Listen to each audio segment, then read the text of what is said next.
Hello everybody, how's it going? This is Chase Dunaway here to bring you another great movie review. And today the film I'm reviewing is a childhood favorite of mine. But before I get to what it is, I would like to let you know that this film was requested to me by one of my humble subscribers, Rabbit Ears Vlog, recently. She also did a review of this film a while back on her channel. Well, let's stop wasting time and get to the movie. Released April 12th, 1996, the movie is James and the Giant Peach. The film is directed by Henry Selick, who 3 years earlier directed the classic movie, and also my favorite animated movie of all time, The Nightmare Before Christmas. And the story is based on the classic book Roald Dahl, who also wrote classic stories such as Charlie and the Chocolate Factory and my favorite, The BFG. P.S. I haven't read the James and the Giant Peach book yet. The character development in here was excellent, for the story making sympathize with James. I also really like the character development of Miss Spider, because I really relate to how she is a loner, since she eats other bugs, who is into dark things. Not only that, but the friendship between her and James is really sweet, since James was nice to her, and saved her from being squashed by his abusive aunts. It works well because even though Miss Spider is a loner, she still knows how to be friends with James. P.S. Besides James, Miss Spider is my favorite character. Now, let's go on and move on to the people who led their voices to the characters or played them in real life. And there are a ton of big names in here. But let's start with our main character, James. James is played by a British actor, a young child British actor, a former one, named Paul Terry. Yes, I know you're thinking, who's that? If you've only seen this movie. Well, there's two things. First, this was his first movie. This was his film debut. If you watch the beginning of the credits, you saw that it said, introducing Paul Terry, meaning that this was his first movie that he's been in. And the second reason is, during one scene in the movie, where James and Miss Spider meets Miss Spider, well, not like in... well, just as a tiny spider, not like in a humanoid spider. Terry actually received a real spider bite in real life. I don't know how they got an actual spider to somehow copy all the movements. The film was supposed to show them. But Terry was so upset by this after the spider bite he got, not only because it made him look embarrassed and it hurt, but he was so upset that he would never act again. In fact, the only thing he ever acted in was some TV show called Microscope. I know you've never heard of that. And he's never acted ever since. However, he hasn't kept a low profile, though, really. I mean, if you're from the United Kingdom and you're watching this, and you've heard of the band Glass Apple, then you know Paul Terry. He provides the bass. He plays the bass in the band. Let's move on to some of the other actors now. Miss Spider is played by Susan Sarandon, and Susan did an excellent job as Miss Spider in this movie, mostly because of how she was able to imitate a French accent, even though she's American. And I actually never expected Miss Spider to be French at first, but I found it really interesting. French Spider? I think that was supposed to symbolize something, but I can't put my finger on it. It kind of reminded me of her performance as Coco LaBouche in Rugrats in Paris that came out 4 years later. I'm gonna be far as to say Susan Sarandon is a perfect example of how an American can speak in a French tone. Next, we have Miriam Margolyes, who actually plays two roles in this movie, one animated and one live action.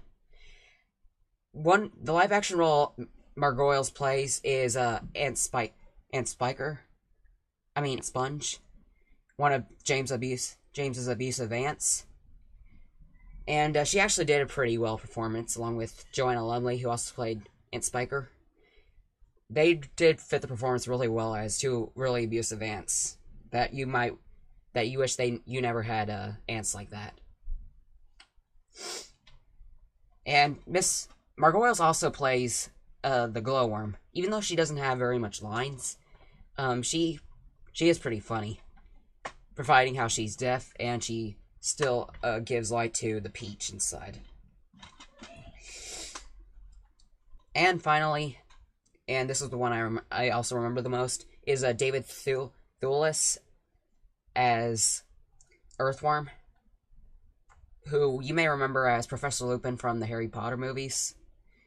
I really liked Thewlis' performance in this. Not as good as Miss Spiders, but I still liked it how he was able to like create a really shaky guy, like always scared of himself sometimes, even afraid of his own shadow. Another one is Centipede, played by Richard Dreyfuss, and I really laughed at this guy in this movie. Not that he was bad, he was really hilarious. I mean, every time he opens his mouth, I just keep laughing, mostly because of his accent and stuff. It really sounds like some sort of New York or northeastern United States or New England. But I do know it is from either New York or Massachusetts. I always liked it how he's like the stereotypical tough guy who just like is pretty drunk and wants to just like try and be the captain in charge. But even with that aside, he still has a big heart, even putting his needs after himself or before himself, whatever. Okay, let's move on to the songs and the animation. The animation was pretty flawless. It may not be as good as Nightmare Before Christmas, but it really was really good for what it was.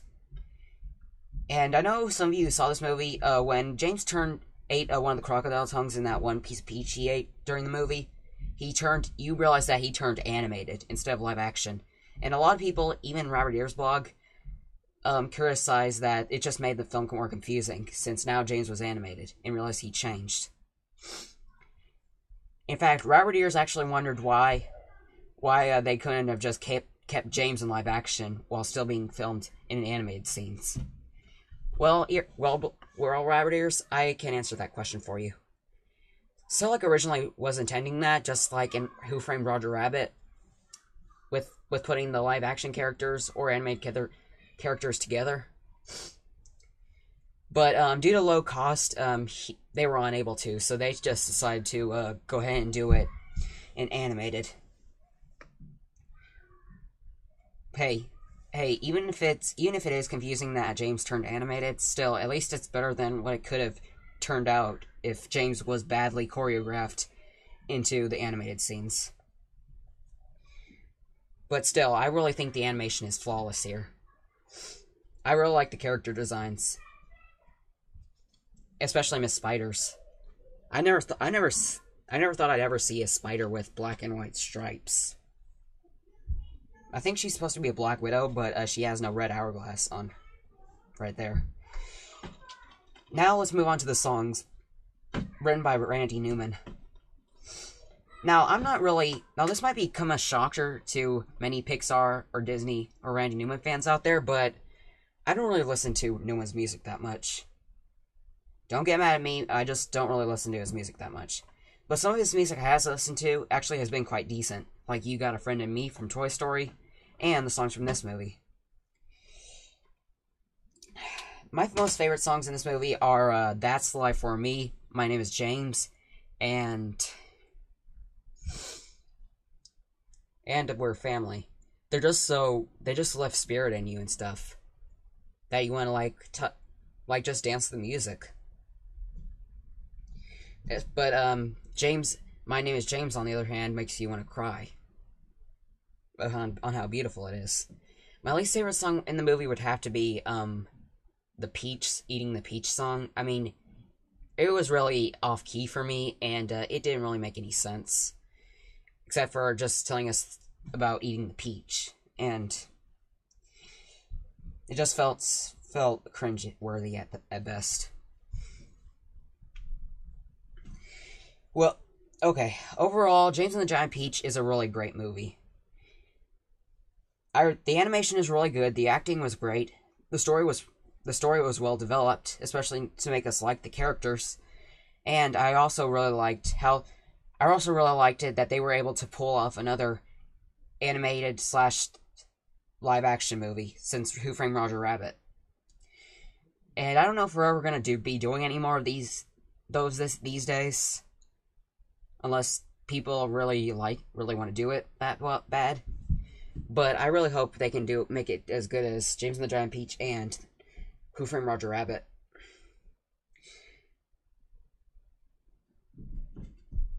So overall, I'll give this 10 out of 10. It's a really good movie. May not be as good as The Nightmare Before Christmas, but still really good. Now, if you'll excuse me, I'd like to talk more, but I just recently got a new puppy today. So I have to go celebrate, since my last dog died. This is Chase Dynamite signing out, and be sure to join me for my next video, where I'll either do another video related to MLP, or I'm going to review probably the worst PC game, so far the worst PC game I've ever played. But I'll decide over time. Bye. See ya.